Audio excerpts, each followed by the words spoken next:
થોડો પરિચય થયો છે. એમને જે રીતના આખા કાર્યક્રમનું આયોજન કર્યું છે અને એમને જે લોકોને રેકગ્નાઇઝ કર્યા છે એ બતાવે છે કે જાતે જ એટલા રેકગ્નાઇઝ પર્સન છે. મારા જેવી એક અજાણી વ્યક્તિને અહીંયા આવી રીતના આમંત્રણ આપી અને ગાંધીજી વિશે બોલાવવા માટે એમનો ખૂબ ખૂબ આભાર માનું છું સંસ્થાનો. અને Satinbhai is very poets are born and not made. એમને હજારો કંઠસ્થ એક ગુજરાતી ભાઈડો ઉર્દુના કવિઓને વર્લ્ડ ડિવાઇનને ઠોકર આપે એવો, અને ઇઝ અ ઇન્સ્ટન્ટ પોએટ. અમેરિકાની અંદર એમના 3-4 કાર્યક્રમોની અંદર સામેલ થવાનું મને તક મળેલી અને મેં જોયું કે એ ખરેખર બહુ જ સુંદર રીતે, અને એક વસ્તુ કહું, એમના જેટલી યાદશક્તિ હજુ કોઈની નથી. અમે બધા લેખો લખીએ છીએ પણ આવું કંઈક લઈ આવવું પડે.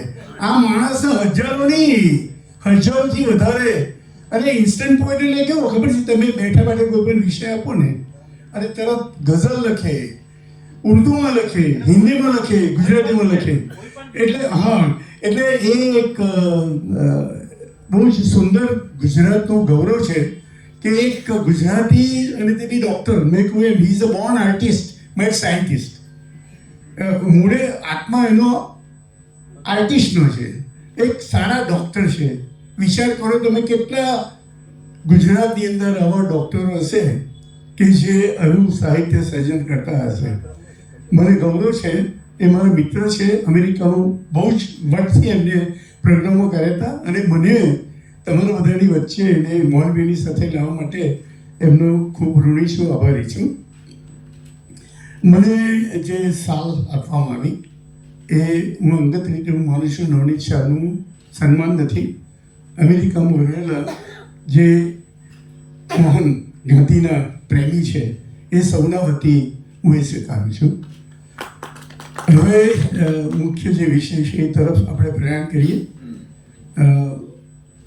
મારી સામે બહુ સારા આર્ટિસ્ટ અમેરિકાની અંદર હશે, એમને ખ્યાલ નહીં હોય, અને બહુ સારા અમેરિકાની જે એક બહુ જાણીતી સંસ્થા છે વ્રજ, એમાં એમના સુંદર પેઇન્ટિંગ્સ બિરાજે છે. 84 જે કોષ પરિક્રમા કહેવાય, એને 84 વૈષ્ણવ હોય, એમાં પણ વલ્લભભાઈએ બહુ સારું પ્રદાન કર્યું છે. અને અત્યારે 92 વર્ષની ઉંમરે પણ એ આટલા સક્રિય છે. એ અમેરિકાનું ને અમારા વૈષ્ણવ સંપ્રદાયનું ગૌરવ છે. એમને જોઈને આનંદ થયો અને એમનું તમારું સન્માન કર્યું એ બદલ મને વિશેષ આનંદ થયો. અમે બહુ સારા મિત્રો છે, એમને કદાચ ખબર નહીં હોય કે હું અહીંયા આગળ બેઠો છું, પણ એમને હું રેકોગ્નાઇઝ ના કરું તો અવગુણ થયો કહેવાય. એની મુખ્ય વિષય પર આવીએ. વિષય છે ગાંધીજી અને અધ્યાત્મ. બહુ થોડું વિચિત્ર લાગે એવું છે, પરંતુ હું એવું અંગત રીતે માનું છું કે ગાંધીજીનું જે સૌથી ઓછામાં ઓછું રેકગ્નાઇઝ પાસું થયું હોય તો અધ્યાત્મ છે. એમની ઘણી બધી બાબતો, ઘણી બધી રીતે હજારોની સંખ્યાની અંદર પુસ્તકો લખાયા છે, પરંતુ એમનું જે અધ્યાત્મનું પાસું છે એ આપણે ધીમે ધીમે જોઈશું કે કેવી રીતે અધ્યાત્મ પૂરું થતા. પહેલી વસ્તુ તો એક એમના નામ જ જે છે મહાત્મા, આત્મા, એ જ અધ્યાત્મનું બેઝિક છે. અને ડિફરન્સ એ જ છે કે આત્મા સાથેની જે સંબંધિત વાતો હોય એને આપણે અધ્યાત્મ ગણીએ છીએ. તો હું 2 વિષય, અધ્યાત્મ શું છે, એનું મહત્વ શું છે, અને ગાંધી દર્શનનો પાયો કેવી રીતના અધ્યાત્મ છે, થોડું ફિલોસોફિકલ છે, પરંતુ મને એવું લાગ્યું કે આ પાસું એમનું સમાજની અંદર રજૂ કરવું જોઈએ. તો પહેલાં અધ્યાત્મની વ્યાખ્યા આપી અને પછી એ દરેક વ્યાખ્યાઓની અંદર ગાંધીજી કેવી રીતના ઠીક થાય છે એ હું એમના જુદા જુદા પ્રસંગો દ્વારા રજૂઆત કરીશ. તો અધ્યાત્મ શું છે, એની 8-10 કેરેક્ટરિસ્ટિક્સ છે. આત્માને ઓળખવા માટે ઋષિમુનિઓએ તપ, સાધના અને ચિંતનના આધારે સૂચનો કર્યા છે. એમને જે જ્ઞાન લાવ્યું તે આપણા સુધી પહોંચાડવાના જે પ્રયત્નો કર્યા તે જ્ઞાનને અધ્યાત્મ જ્ઞાન કહે છે. અધ્યાત્મ જ્ઞાનથી શું ફાયદો થાય અથવા શા માટે હોવું જોઈએ, તો એના 10 મુદ્દા છે. પહેલી વસ્તુ એ કે અધ્યાત્મ આપણા વ્યક્તિત્વને સમજવાની શક્તિ આપે છે, ઇનફ. ધર્મ અને અધ્યાત્મનો ફેર એ છે કે ધર્મ એક્સટર્નલ છે, એ રિચ્યુઅલિસ્ટિક છે, જ્યારે અધ્યાત્મ એ ઇનર છે અને સ્પિરિચ્યુઆલિટી છે.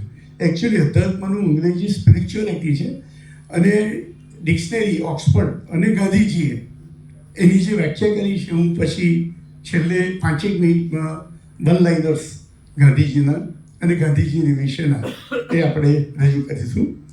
બીજું છે અધ્યાત્મ આપણને નૈતિક બળ પૂરું પાડે છે. ત્રીજું છે અધ્યાત્મના ઉપાસક ગુણ અને અવગુણ પ્રત્યે કટ્ટરતા નથી રાખતા.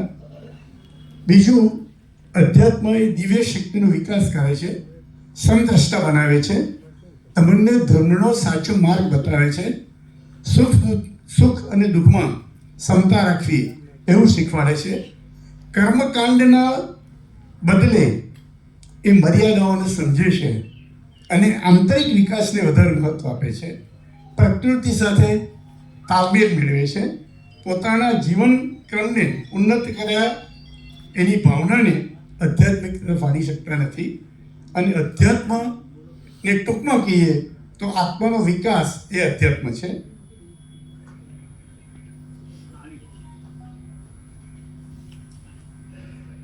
આત્માની સન્મુખ થવું એ અધ્યાત્મ છે. વિનાશી વસ્તુઓના મોહમાંથી નીકળી અને અવિનાશી તરફ જવું એ અધ્યાત્મ છે. અધ્યાત્મ એ હું કોણ છું એનું ભાન કરાવે છે. ગાંધીજીએ અધ્યાત્મ સાધના માટે હિમાલયનો રસ્તો ન લીધો, વનનો રસ્તો પણ ના લીધો. માનવ સમુદાય વચ્ચે રહી સેવા ધર્મ બજાવતા રહ્યા. મુક્તપણે તપશ્ચર્યા કરતા રહી આત્મધર્મના પ્રકાશથી કાર્યરત રહ્યા. પોતાના જીવનને સંત મહાત્મા યોગી કે મહાપુરુષ તે નહીં રજૂ કરતા જિંદગી પર તેઓ એક નમ્ર સેવક બની રહ્યા. હવે ગાંધીજીનો જે પાયો છે અધ્યાત્મ એ તરફ થોડી હળવી વાતો કરીએ. ગાંધી વિચારમાં ધર્મ અધ્યાત્મનું પાસું ગૌણ નહીં હોવા છતાં વ્યવહારમાં તે ગૌણ બની રહ્યું છે. આપ બધા જાણીએ છીએ એ પ્રમાણે એક આ એમનું એવું પાસું છે કે જે ઉજાગર નથી. એમના વિશેષણો હજારોની સંખ્યામાં હશે, પણ બહુ ઓછા લોકોએ ગાંધીજીનું જે આ અધ્યાત્મનું પાસું છે, મેં કહ્યું એમ એમના નામ જ અધ્યાત્મ છે. આત્મા એ જ અધ્યાત્મનો પાયો છે. ગાંધીજીના જીવનમાં અને તમને જીવન દર્શનમાં અધ્યાત્મનું સ્થાન કેવું હોવું જોઈએ અને કેવું સ્વરૂપ હોવું જોઈએ તે વિશે આપણે સમજીએ. એમને સમજવા માટે એમના જે દર્શનના અનેક પાસા છે, ધર્મ, અધ્યાત્મ, સેવા, રચનાત્મક પ્રવૃત્તિઓ, લોક શિક્ષણ, રાજકારણ, નઈ તાલીમ, ગૌ સેવા, આ બધાની અંદર કેન્દ્ર સ્થાને શું છે? મારા મત અનુસાર ધર્મ, અધ્યાત્મ ગાંધીજીના જીવન અને દર્શનનું કેન્દ્ર સ્થાન હતું. આપણા રાષ્ટ્રપિતા ગાંધીજીએ પોતાની આત્મકથા તમે બધાએ વાંચી હશે, ની અંદર લખ્યું છે, એમની પ્રસ્તાવનામાં જ છે, 2 પેરેગ્રાફ એમની અધ્યાત્મતા તરફની એ બતાવું છું. મારે જે કરવું છે, જેને હું 30 વર્ષ થયા જજ્ઞા કરી રહ્યો છું, તે તો આત્મદર્શન છે. મારું લખાણ બધું એ દ્રષ્ટિએ છે, અને મારું રાજ્યકારણની અંદર ક્ષેત્રની અંદર ઝંખાવવું એ પણ એને જ આધીન છે. બાપુ આગળ અને એ શોધરૂપી યજ્ઞમાં આ શરીરને પણ મૂકવાની મારી તૈયારી છે અને મારી શક્તિ છે એવું એ છે. એમનું જે કેન્દ્ર અધ્યાત્મ છે, એમાં જે આગલા 10 પાસા ગણાય એમાં બીજા થોડા પાસા ઉમેરવાનું મન થાય છે. સમયના અભાવે અને અમુક મર્યાદાઓને કારણે એ 10 એમના જે કાર્યો હતા એ કેવી રીતે અધ્યાત્મમાં જોડેલા હતા એ અંગે ફરીથી વખત ટાઈમ વર્ષોથી ચર્ચા કરીશું. ભારતની સ્વતંત્રતામાં એમનું યોગદાન હતું, રાષ્ટ્રકારણમાં, કેળવણીમાં, ચિકિત્સાલયમાં, સ્ત્રી સ્વાતંત્ર્યમાં, હરિજન ધર્મ, ખાદી, ગોપાલન, ગ્રામોદ્યોગ અને સાહિત્યમાં બી આપણે કદાચ ખબર હશે કે ગુજરાતી સાહિત્ય પરિષદના પણ એ પ્રમુખ રહી ચૂક્યા છે. એટલે એમનું સાહિત્યમાં, અને હું એવું માનું છું કે ગુજરાતની અંદર સરળ રીતે બહુ જે પેલો મોટો વાદ થયેલો કે અમુક રીતે જ લખવાનું તો સારું લખાણ કરાય, એને ગાંધીજી બિલકુલ ખોટો પાડ્યો. સરળ શબ્દોની અંદર તમારી ભાવના રજૂ કરી શકાય, એ આખું પરિવર્તન ગુજરાતી સાહિત્યમાં લાવ્યા હોય તો એ ગાંધીજી અને બીજા ફાધર વાલેસ. તમે એમનું સાહિત્ય વાંચો તો તમને કોઈ જગ્યાએ શબ્દોની મારામારી, જેને પંડિત યુગ કહીએ છીએ ને, એ પંડિત યુગને જો કોઈએ લપડાક મારી હોય તો ગાંધીજી. અને એનું એક કારણ એ હતું કે એમની જે આધ્યાત્મિક શક્તિ હતી અને એમનો અભ્યાસ, એમને આધ્યાત્મિક ગુરુ પાસેથી એ પછી વિષયમાં આવું છું, પરંતુ એમની જે આ વિભાવના હતી એ અધ્યાત્મને કારણે હતી.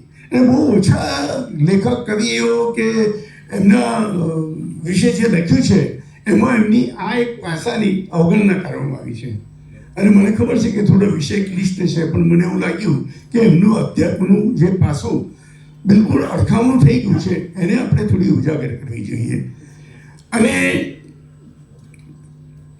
વિનોબાજી પ્રણીત બ્રહ્મ વિદ્યાલયની જો વાત કરીએ તો અધ્યાત્મ ક્ષેત્રે ગાંધી વિચારને વરેલી કોઈ પણ અધ્યાત્મ સંસ્થા હજુ સુધી બની નથી. એક આપણું કંભાગ્ય છે કે ગાંધીજીના નામે અને ગાંધીજીના જુદા જુદા પાસાઓને અનુસરીને ઘણી બધી સંસ્થાઓ બની છે, પરંતુ એક વિનોબાજીને વાત કરીએ ને, વિનોબાજી એ એમના આધ્યાત્મિક શિષ્ય હતા. આધ્યાત્મિક ગુરુ કોણ હતા? રાયચંદભાઈ. બીજા બી બે ગુરુ હતા, એ પછી વાત કરીએ છીએ.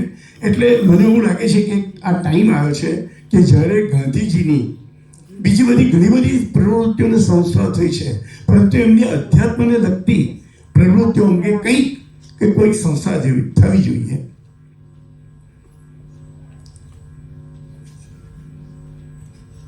ગાંધીજીનું જીવન અને વિચાર દર્શનનું એક ક્ષેત્ર સર્વત્ર નહીં તો પણ લગભગ ઉપેક્ષિત રહ્યું છે, અને તે છે ગાંધી જીવન અને ગાંધી જીવન દર્શનનું કેન્દ્રસ્થ તત્વ અધ્યાત્મ. અધ્યાત્મને છોડીને પ્રત્યેક રાષ્ટ્રને પોતાનું કેન્દ્ર તત્વ હોય છે. ભારતીય સંસ્કૃતિનું કેન્દ્ર એ જ અધ્યાત્મ છે. આ દેશની પ્રજાનું પોતાનું વિચારધારાના પાયામાં ધર્મ અધ્યાત્મ ભલે ન હોય, પરંતુ એની વિચારધારા કે પ્રવૃત્તિઓ આ દેશની અંદર અધ્યાત્મ વગર રહી શકવાની નથી. અધ્યાત્મ પ્રત્યે ઉપેક્ષા સેવી અને આપણે ગાંધીજીને અન્યાય કર્યો છે. ગાંધીજી મૂળતઃ અધ્યાત્મ પુરુષ હતા, અને એ સમજવા માટે મેં કહ્યું એમ એમના જે 15 થી 20 જુદા જુદા પ્રવૃત્તિ કે ગુણો હતા, એ દરેકની અંદર જો તમે ઇવેન્ચ્યુઅલી જોશો, જે રીતના ગાંધીજીએ કહ્યું કે હું સત્યને જ ઈશ્વર ગણું છું, મારા માટે ઈશ્વર બીજા કોઈ નહીં, સત્ય છે, એવી રીતના બધી જ પ્રવૃત્તિઓની અંદર તમે છેલ્લે જોશો તો એ અધ્યાત્મ આવશે. એમની જે બીજા અધ્યાત્મના ગુણો છે એ 7 જેટલા છે. એક, પહેલું આત્મસમર્પણ, બીજું ઈશ્વરની પ્રેરણાથી થતું કર્મ, ત્રીજું અહિંસા, ચોથું છે અધ્યાત્મ નિષ્ઠા, પાંચમું છે રાગ દ્વેષથી પર, છઠ્ઠું છે મધુર અદ્વૈત, સાતમું છે સત્ય, અને એમને કહ્યું એમ સત્ય જ પરમેશ્વર છે, અને આઠમું છે શ્રદ્ધા, નવમું છે પ્રાર્થના. શ્રી મોટાએ કહ્યું હતું કે પ્રાર્થના પણ એક પ્રકારનું ધ્યાન છે. ગાંધીજીની સામૂહિક પ્રાર્થનામાં શાંતિ અને ધ્યાનનો અનુભવ થતો હતો. મહાત્મા ગાંધીજીના આ બધા આધ્યાત્મિક લક્ષણો કે ગુણો વિકસાવવા પાછળ મૂળ પરિબળ એમનું જિજ્ઞાસા હતું. ભગવદ્ ગીતા અને ઈશાવાસ્ય ઉપનિષદ જેવા ગ્રંથોના અભ્યાસે તેમને આધ્યાત્મિક રંગે રંગ્યા હતા. અલબત્ત શ્રીમદ રાજચંદ્રના વિચારોએ એમના જીવન પર સારી એવી અસર કરી હતી. અને છેલ્લે મેં કહ્યું એમ થોડા એમના વિશેના અથવા એમને જે કહ્યા છે એ વન લાઇનર્સ. ઓક્સફર્ડ ડિક્શનરી પ્રમાણે, જેને ગુજરાતીમાં આપણે અધ્યાત્મ કહીએ છીએ, અંગ્રેજીમાં સ્પિરિચ્યુઆલિટી કહે છે, એનું શું મિનિંગ છે? The quality of being concern with human spirit or soul as opposed to material or physical things any spirituality અથવા અધ્યાત્મ કહેવાય ઓક્સફર્ડ ડિક્શનરી પ્રમાણે. ગાંધીજીએ મારા જીવનના ગહેરો પ્રભાવ પાડનાર 3 આધુનિક પુરુષો છે એવું કહ્યું: રેશનભાઈ, ટોલ્સ્ટોય અને અન ટુ ધી લાસ્ટ વેરોરસ્કી. ગાંધીજી કે human society is a ceaseless growth and unfoldment in terms of spirituality. ગાંધીજીના આધ્યાત્મિક ગુરુ શ્રીમદ રાજચંદ્રભાઈ હતા અને આધ્યાત્મિક વારસદાર એ વિનોબા ભાવે ગણી શકાય. અધ્યાત્મ અને ધર્મ અથવા ભક્તિ વચ્ચે શું તફાવત છે? અધ્યાત્મમાં જિજ્ઞાસુ અને અહમ બ્રહ્માસ્મિનો ભાવ કેળવે છે, એ ઇન્ટરનલ છે. જ્યારે કર્મકાંડ કે ભક્તિ એ રિચ્યુઅલ છે. So ritual against spiritual, that is a big difference between ધર્મ અને અધ્યાત્મ. અને લકીલી ગાંધીજી બંનેની અંદર એક્સલન્ટ અથવા એક્સપર્ટ હતા. આપણે જાણીએ છીએ કે ગાંધીજી કહે કે જેમ હું મારી સામે કોઈ ભૌતિક વસ્તુને જોઉં છું તેવી જ રીતે હું રામને વિશ્વના મૂળમાં જોઉં છું. આ એમની આધ્યાત્મિકતા હતી. આ ભારતીય આધ્યાત્મિકતાનું શિખર છે જે મહાત્મા ગાંધીના જીવન અને વર્તનમાં સંપૂર્ણ રીતે પ્રતિબિંબિત થયું હતું અને ફરી જોઈ શકાય છે. ગાંધીજી મનસા, વાચા અને કર્મનાથી એકરૂપ હતા. એ જ એમનું અધ્યાત્મ હતું. અને છેલ્લે આઇન્સ્ટાઈન એમના બહુ ચાહક હતા. આઇન્સ્ટાઈને ગાંધીજીને બહુ સુંદર પત્રો લખ્યા છે.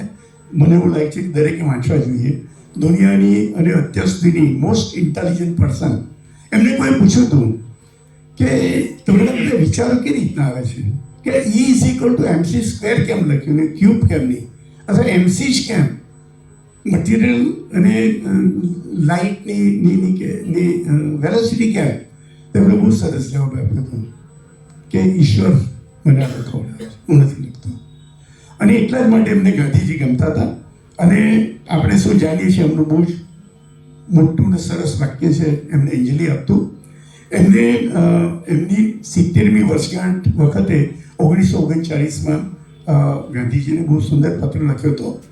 અને આલ્બર્ટ આઇન્સ્ટાઈનનું જે વાક્ય છે કે generations to come will scarcely believe that such a man, such a one as this, ever in flesh and blood, walked upon the earth. આ એમની સાચી શ્રદ્ધાંજલિ છે. મને ટાઈમ આપવામાં આવે છે એ પ્રમાણે મારું મંતવ્ય પૂરું કરું છું. તમારા સૌનો ખૂબ ખૂબ આભાર. મારા જેવી એક અજાણ વ્યક્તિને આવો અગ્રણી વિષય લેવો પડ્યો, પણ મને એવું લાગે છે કે એમની શ્રદ્ધાંજલિ આ સાચી છે. એમના આ પાસાને, અધ્યાત્મના પાસાને આપણે ઉજાગર કરીએ. અને સાહેબે જે કાર્યક્રમ સુંદર આયોજન કર્યું એ બદલ એમનો ખૂબ ખૂબ આભાર. તમે બધાએ ખૂબ શાંતિથી સાંભળ્યો. એ રીતના તમારો ખૂબ ખૂબ ધન્યવાદ અને આભાર. ફરીથી આવી રીતના આપણે મળતા રહીશું. અને અમેરિકા આવો તો મળજો, આનંદ થશે. 54-55 વર્ષથી ત્યાં રહું છું. હું ફ્રીલાન્સ ફોટો જર્નલિસ્ટ બી છું. અને દુભાષી તરીકે બી ત્યાં 30 વર્ષ કામ કર્યું છે.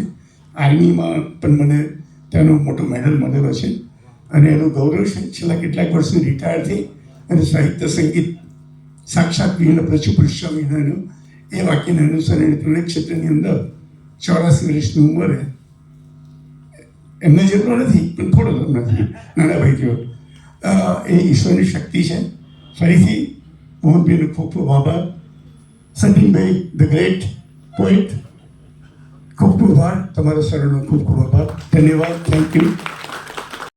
અને બીજું ટોલ્સ્ટોયનું હતું. ફિનિક્સ કદાચ ડર્બનથી 25 કિલોમીટર દૂર એ 100 એકરમાં ફેલાયેલું હતું ને ત્યાં ઘણા માણસો રહેતા હતા. અને બીજું જે એમનું હતું ટોલ્સ્ટોય, એ જોહાનિસબર્ગથી 35 કિલોમીટર દૂર હતું, ત્યાં હતા. અને એ બહુ મોટું હતું, 1100 લગભગ સ્ક્વેર ફીટની અંદર, 1100 એકરની અંદર વિકસેલું. ને ત્યાં એમણે જે પ્રયોગો કર્યા છે હું એક્ઝામિન કરતો હતો કે ભારતમાં આપણે શું કર્યું. આપણે યાદ કરીએ છીએ, આપણે બધા જ એક દિવસો ઉજવીએ છીએ. શિક્ષક દિન ઉજવીએ ત્યારે 200-500 SMS આવે, 2-4 ફોન હવે ઓછા થઈ ગયા, પણ પછી વાર્તા એ પૂરી થઈ જાય. બીજા દિવસે એના પર પૂર્ણ વિરામ મૂકાઈ જાય. પણ જે ખરેખર કરવાનું છે, આત્મસાત કરવાનું છે, ઇન્ટિગ્રેશન લેવાનું છે, એ એટલીસ્ટ હું જ્યાં થી આવું છું જે એજ્યુકેશનમાં, ત્યાં પણ વી હેડ નોટ બીન સક્સેસફુલ, કાંઈ કરી શક્યા નથી. તો ગાંધીજી ચારિત્ર ઘડતરની વાત કરી. હમણાં તમે એક પ્રયોગ કર્યો, એક હોસ્ટેલ લીધી અને કહ્યું કે પ્રાર્થના ને બધું કરવાનું ને આ તે બધું. 6 મહિનામાં પરિણામ એવું આપ્યું કે હવે અમે તમારી સાથેના જે કોન્ટ્રાક્ટ છે એમાં એવું કરેલું એ બંધ કરીએ છીએ. એના કારણોમાં આ આવ્યું કે ભાઈ હવે પ્રાર્થના એમને ગમતી નથી, વહેલું ઉઠવાનું ગમતું નથી. કારણ કે આપણે તો બોલતા હતા કે રાતે વહેલા જે સોય વહેલા ઉઠે વીર, બળ બુદ્ધિને ધન વધે. હવે કે છે રાતે મોડા જે સોય મોડા ઉઠે વીર. આખી કવિતા જ આપણે બદલી નાખી છે એમાંથી. એટલે ચારિત્ર ઘડતરની વાત કરી એ થતું નથી. કારણ કે આખી દુનિયા, whole world is after Marx. એ જાત જાતની નવી નવી સંસ્થાઓ આવે, આકાર આવે ને આકાશ આવે ને જીટ લે ને નીટ લે ને એમાંથી બધા જ માર્ક્સ પર પડ્યા છે, ખબર નહીં. અને માર્ક્સ આવે છે. આ વર્ષે તો મેં જાણ્યું કે 12માનું રિઝલ્ટ વધારે આવવાનું છે. કેમ? તો કે કેટલાક વિદ્વાનો, મનુભાઈ નામ નથી આપતો, પણ બીજા રાજ્યોમાં ગયા કે એમને ત્યાં કેમ વધારે રિઝલ્ટ આવે છે. તારણ તો બીજું કાંઈ ના નીકળ્યું, પણ ત્યાં MCQ, મલ્ટિપલ ચોઇસ ક્વેશ્ચન હોય છે, બહુ વિકલ્પ, એ જ પૂછવાના. તમે તો દવે સાહેબને ખબર હશે, એટલે એ વધારે આવશે, 40-50 આવશે. અને એમાં તો શું છે કે 50 ક્વેશ્ચન હોય, તમે ગમે ત્યાં ટીક માર કરો તો 25 ઓટોમેટિકલી સાચે પડી જાય. એમાં કોઈ જાજી બુદ્ધિની થોડુંક તર્ક લગાવો તો પણ આવડી જાય. પણ એ ખરેખર ચારિત્ર ઘડતર આપણું થયું નહીં. બીજું માતૃભાષા, ખબર નહીં, હવે ગુજરાતી મીડિયમ સ્કૂલો તો તમે એક પછી એક જુઓ તો કોલેપ્સ થઈ ગઈ. ગ્રાન્ટીનેડ સ્કૂલ, જેને વિદ્વાનો ગ્રાન્ટેડ સ્કૂલ કહે છે, સાચો શબ્દ નથી ગ્રાન્ટેડ, ઇટ ઇઝ ગ્રાન્ટીનેડ, પણ એ પણ ક્રમશઃ બંધ થવા માંડી. અંગ્રેજી મીડિયમની શાળાઓ, અને હવે તો બીજી તો કન્સેપ્ટ સ્કૂલ આવી. આજે ઘણી સ્કૂલોમાં 9માનું પૂરું થઈ ગયું, હવે 10માનો અભ્યાસ શરૂ થઈ ગયો. આ ડિસેમ્બરથી શરૂ થઈ ગયો. હવે સારું, 10માનું આટલું બધું ઇમ્પોર્ટન્સ હોય તો 9મામાં તમે જો ન ભણો, જ્યાં સુધી તમને ફંડામેન્ટલ્સ ગણિતના ના આવડે ત્યાં સુધી આ બધું ના આવડે. પણ આપણે સમજ્યા નહીં. કેરાલા જેવું રાજ્ય હતું, એનો પાલઘાટ જિલ્લાની અંદર એક સર્વે કર્યો કે ગણિતમાં લોકોની કેવી ભૂલો થાય છે. તો તમે માનશો 10મા ધોરણનો સર્વે હતો, એમાં 3/4 વત્તા 1/2, 89% ના આવડ્યું 10મા ધોરણમાં ભણતા બાળકોને. મેં પણ પછી કલ્પનાબેન સાથે આ પ્રયોગ કર્યો. બરોડાવાળા તો આપણને 10મામાં કશું જ કરવા ના દે, કારણ કે ત્યાં રિઝલ્ટ બગડે. હું યાર સુધારીશ તમારું રિઝલ્ટ, મને થોડું કામ કરવા દો. ના કે 8મામાં પ્રયોગ કર્યો તો આપણે ત્યાં એવું આ બંનેનું મીન સરખું આવ્યું છે. આપણે માર્ક્સ આપીને એનો મધ્યક શોધીએ ને તો કેરાલામાં જે 20 પ્રશ્નો હતા એમાં એમનો જે મધ્યક આવ્યો એટલો જ આપણો મધ્યક આવ્યો. એટલે મેં કહ્યું કે ભૂલો કરવામાં, ગણિતની ભૂલો કરવામાં આપણે ત્યાં રાષ્ટ્રીય એકતા છે. બીજે ભલે ના હોય, ગણિતની ભૂલો કરવામાં રાષ્ટ્રીય એકતા છે. અને આખા ગુજરાતમાં પણ એક સર્વે થયો કે પરીક્ષાની જોડણી 100માંથી 43 લોકો ખોટી લખે. દીર્ઘઈ ને રસોઈ એ ખબર જ નથી પડતી, કારણ કે ભણ્યો હોય ઇંગ્લિશ મીડિયમમાં, એટલે કે છોટી બડી એને આવતું નથી. એટલે આ માતૃભાષા વિશે ગાંધીજીએ જે પ્રયોગ કર્યો એ ખૂબ કરવા જેવો છે. ભલે તમે અંગ્રેજી ભણો, હું તો ગુજરાતી મીડિયમમાં જ ભણ્યો, પણ દુર્ભાગ્ય મારે અંગ્રેજીમાં જ ભણવું પડ્યું. MS યુનિવર્સિટીમાં 1988થી માંડીને મારે 2016 સુધી અંગ્રેજીમાં ભણાવવું પડ્યું. અને પાછું એવું હોય છે, હું જ્યારે જીવનશાસ્ત્ર સ્કૂલમાં ભણાવવા ગયો ત્યારે મને એવું કહેવામાં આવ્યું, ત્યાંના લોકો તો 1000 માઇલની સ્પીડ અંગ્રેજી બોલે છે. આવો એકમ તો મને ફિઝિક્સમાં ભણવા નથી કે ભાઈ ઇંગ્લિશ બોલવામાં માઇલની ઝડપે પડે. એટલે મેં દીધી રાખી બરાબર. એ દામોદર દાળમાં પાણીની જેમ મેં પણ ઇંગ્લિશમાં. પછી 4-5 દિવસ પછી છોકરાઓ આવ્યા કે સાહેબ આપકો બિલકુલ ગુજરાતી નહીં આતી હૈ? તો મુझे તો પૂરી ગુજરાતી આતી હૈ. તો કે ક્યારેક ક્યારેક બોલો. એટલે જે માતૃભાષાનું મહત્વ છે એ આપણે સમજ્યા નથી. અને ઘણી બાબતોનું ટ્રાન્સલેશન થઈ શકતું નથી. તમે ભાવનાઓનું કે લાગણીઓનું ટ્રાન્સલેશન ક્યારે થતું નથી, એ આપણે કરવું જોઈએ, પણ નથી થતું. પરદેશવાળાએ કરવા માંડ્યું છે. જ્યારે માણસ પોતાની સંસ્કૃતિથી વિમુખ થાય ને ત્યારે તેને આ શું છે, પરદેશમાં સ્વામિનારાયણના વર્ગો ચાલે, સ્વાધ્યાયના વર્ગો ચાલે, ગીતાના વર્ગો ચાલે.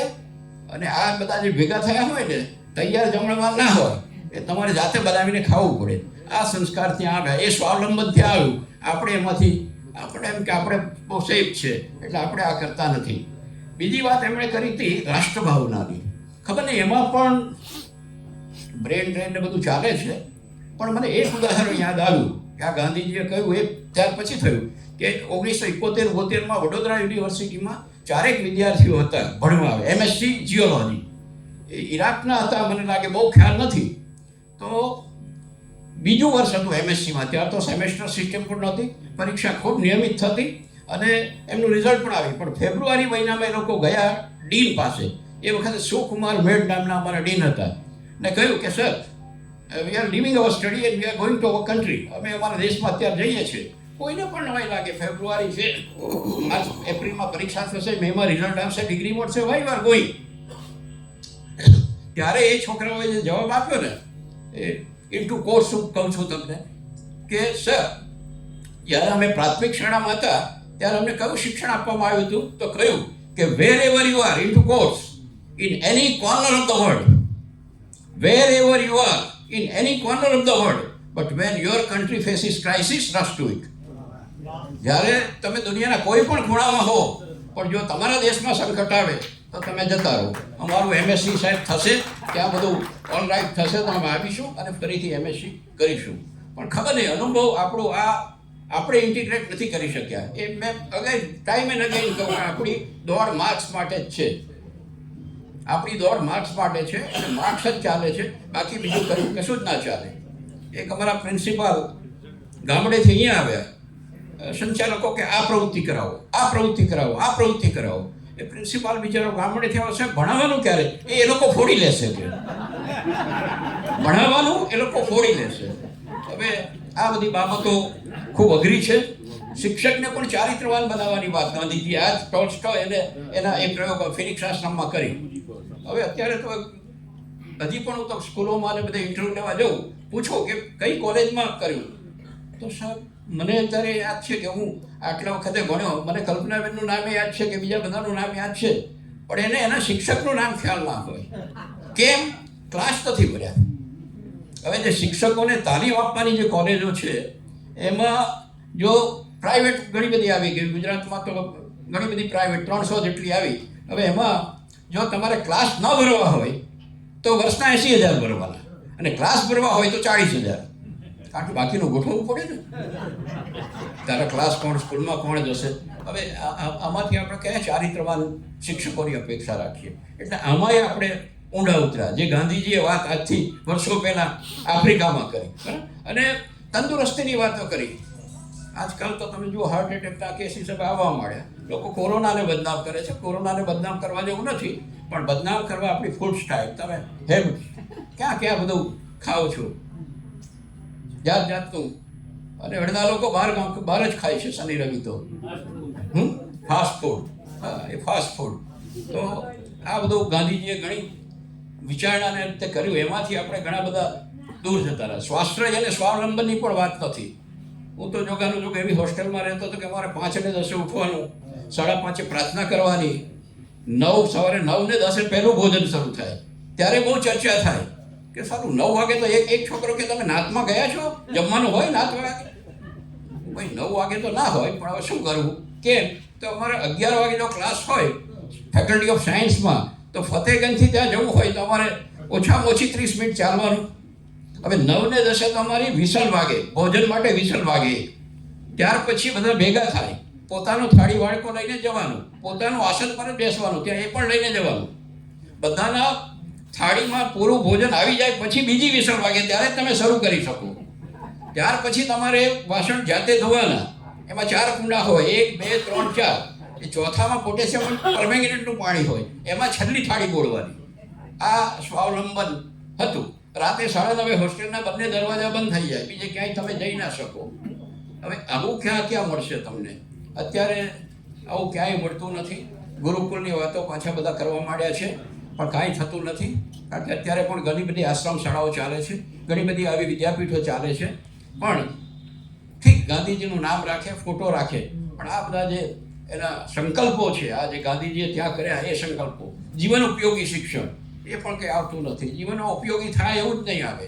એક ઉદાહરણ આપીને વાત પૂરી કરું કે એકવાર ગાડીમાં પેટ્રોલ ખૂટ્યું અને કોઈકે કહ્યું તો કે ભાઈ થોડો ધક્કો મારીને લઈ જાઓ, 5 કિલોમીટરમાં તમને મળશે. લઈ ગયા. પછી એના શેઠે કહ્યું કે ભાઈ જો આમાં પુરાવી લો અને પાછળ કાર્બો ખાલી હશે એમાં પણ પૂરી લો. તો પેલો કે ના, કાર્બો તો આખો ભરેલો છે. તો પછી કે એનો ઉપયોગ કેમ ના કર્યો? તો એ તો કે ઇમરજન્સી માટે છે. હવે ઇમરજન્સી કોને કહેવી? એને ઇમરજન્સી કહેવાય. એટલે ઇન્ટિગ્રેટ નથી થતું. જે પણ છે એ ઇન્ટિગ્રેટ નથી થતું અને વાસ્તવમાં થિયોરેટિકલ એટલું બધું બની જાય છે કે વાસ્તવમાં આવતું નથી. બરાબર? એટલે આ રીતે જો કંઈક સારું થાય અને આપણે ગાંધીજીને વિચારતા રહીએ, આટલું તો મોટું ગ્રુપ છે, યુથને તૈયાર કરવા હું હંમેશા કહું છું કે આપણા જે બાળકો છે એને કેવી રીતે તૈયાર થાય. હવે એક નવો કન્સેપ્ટ આવ્યો છે શિક્ષણમાં, હોમ સ્કૂલ. હોમ સ્કૂલ, સ્કૂલમાં જવાનું જ નહીં તમારે. તમે ફ્રી હોય શું ભણાવી શકશો? સમાજ વિદ્યા. તમે ફ્રી હો શું ભણાવી શકશો? એવું. તમારા ઘરે કેટલા રૂમ છે? એકાદ રૂમ આપી શકો? તો આ રીતે એક આખી વ્યવસ્થા ગોઠવાઈ છે. ખબર નહીં કેટલી ચાલશે, નથી ચાલે. કારણ કે અમારા એક મિત્ર છે દિવ્યેશ ત્રિવેદી, એનો દીકરો જાય એટલે લોકો આ તો સ્કૂલે નથી જતો, એની જોડે નહીં રમવાનું આપણે. આ પાછું એક બીજો વર્ણભેદની જેમ આ બીજો ભેદ આવ્યો અહીંયા. એટલે આવી સ્કૂલો થાય છે. પછી તમે ભણ્યા ગણ્યા પછી national institute of open schooling NIOS પરીક્ષા આપી શકો અને NIOSમાં ભણેલા IAS પણ થયા છે અને IPS પણ થયા છે. એટલે આ બધું કરવાની જરૂર છે. ઘણું બધું ચૂકી ગયા છે આપણે. We have missed the bus. પણ હવે કેવી રીતે કરવું, શું કરવું, બધાને, મને ને તમને ને સરકારને બધાને બુદ્ધિ આવે એવી અપેક્ષા સાથે વિરમું છું. આભાર.